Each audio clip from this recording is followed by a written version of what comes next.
Ano ho yung, dahil natanggal itong pondo na to, ano ho dun sa eleksyon ang medyo tinamaan or matatamaan? Maraming salamat po, Madam Chair. Ang malaki pong natamaan talaga ay Barangay and SK elections. Medyo malaking po yung nawala patungkol dun sa bagay na yon. Wala ho siyang pondo. Tama ba? Nakasama po siya, Madam Chair, Dun sa 8 billion na So nawala. technically, you cannot.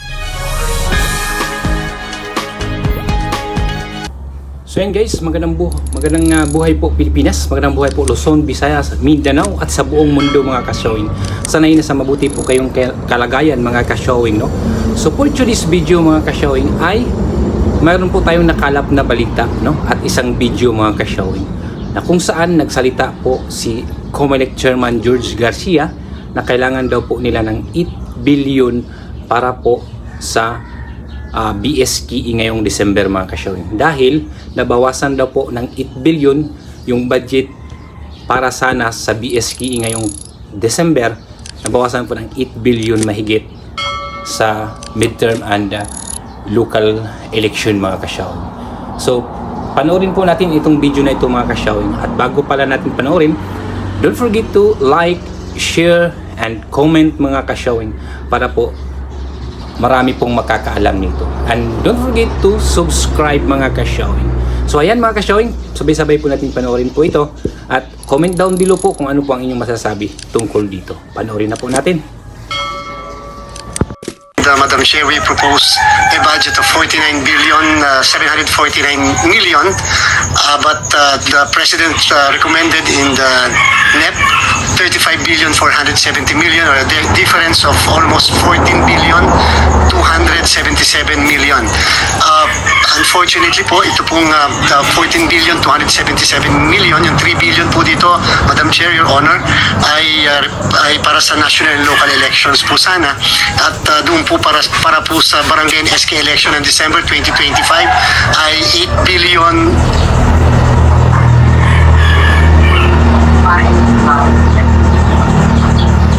Yan yung tinutukoy ng ating mahal na chairman. Thank you very much, Madam Chair. Yung pong na-approve po sa NEP namin ay 35 billion 470 million.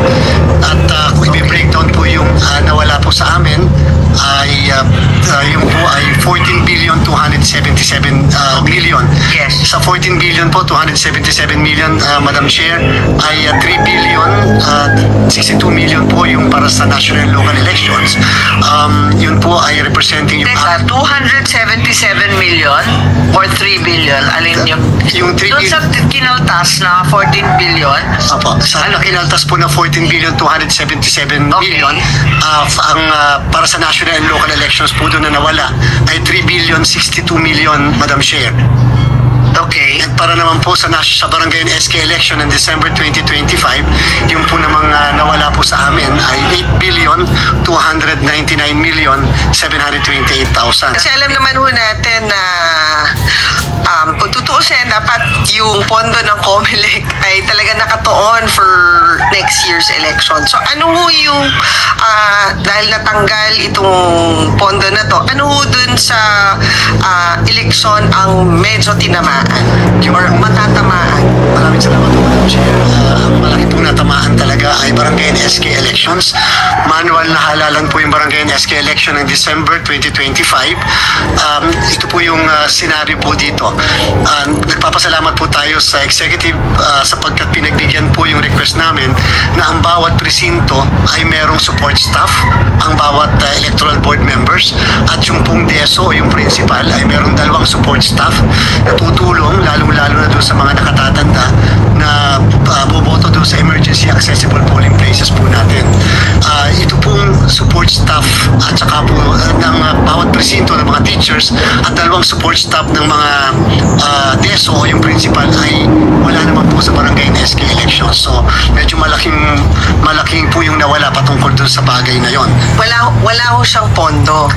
Tama ba? Nakasama po siya, Madam Chair, Dun sa 8 billion na So nawala. technically, you cannot provide that assistance sa mga senior citizen natin or dahil natanggal itong funds for support staff or walang funds for support staff? Nawala po yung fund sa support staff at saka po yung parang honorarium po nila. At the same time po, Madam Chair, dapat po doon sa national and local elections, kami po ay pinaglaban po namin at pinayagan naman po kami ng executive na magkaroon na across the board na 2,000 pesos ang lahat ng mga guro na maglilingkod sa national and local elections, pero wala po yung 2,000 naman na yon sa barangay and SK elections. So, and then magkakaroon lang po ng konting magsasuffer lang din po yung training namin na ginagawa para sa mga guro sapagkat dun po sa 3 billion na nawala po sa amin for national and local elections, ang halos kalahati po noon ay training po ng mga teachers at yung pong forms and supplies medyo magkakaroon din ng problema po. Pero Chairman, for the May election, wala namang tinamaan. 3 billion po. For May, kasi yung nababanggit nyo is more for the barangay elections. But for the May elections, 3 billion. ano naman yung hindi nyo matideliver?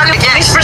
Chairman, pinapaliwanag po ninyo yung NLE na nakaltasan ng 3 billion. Alam niyo naman ang Chairman, napaka-importante sa amin pare-pareho yung May election. So, gusto ko na malaman kung ano yung hindi nyo mapaprovide na serbisyo dahil nga natanggalan kayo ng pondo. Yes po, Madam Chair, yung pong 3 billion sa national and local elections, really po, yung mga 1.4 billion po doon ay para sa training ng mga teachers.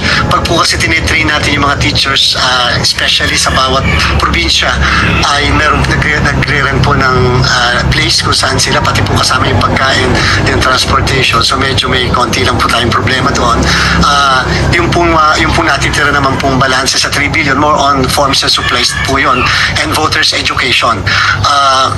Although, sabi nga po namin, Madam Chair, we understand the fiscal space na meron po tayo, pero yung sana po sa amin po talaga maibalik po kahit konti sa barangay and SK elections kasi po 8 billion po yung nawala doon, Madam Chair. Nagugulan ako sa kwenta ninyo tungkol sa BSKE. Hihirit lang ako. Dahil sa 2023, 11 billion. Bakit nangangailangan ng 19.8, halos 20 billion para sa 2025? Ang laki ng linaki. Maraming salamat, Madam Chair. Yung pong difference ay because nung pong 2023 barangay and SK elections, wala tayong binigay po na dagdag na honoraria na 2,000 pesos per electoral board members. Wala. Sa board na sinasabi ninyo. Yes po, Madam Chair. At the same time, nung barangay and SK elections din po ng 2023, wala rin po tayong pinrovide ng mga support staff para po sa bawat... This already involves the support staff you were mentioning, Yes, to Madam Senator Chair. Rinay. So yan mga kasyawin, no, napanood po natin at napakinggan po natin ang video po ngayon mga kasyawin. So ibig sabihin po, may posibilidad po talaga na hindi po matuloy ang BSKE ngayong December mga kasyawin dahil kailangan daw po nila ng 8 billion. Pero kung makakahanap po sila ng budget para madagdag po dyan ng 8 billion, matuloy ang BSKE sa 2025 ngayong December. Pero kung hindi po sila daw makahanap ng pangdagdag po doon na 8 billion, baka may posibilidad po na hindi po talaga matuloy ang BSKE ngayong December mga kasyawin. Dahil mayroon pa pong BRMM ngayong October mga kasyawin. So ayan mga kasyawin, comment down below po kayo para po makikita natin ang inyong mga komento tungkol po dito sa ating napanood at napakinggan na video mga kasyawin. And don't forget to subscribe. Ayan mga kasyawin, thank you for watching.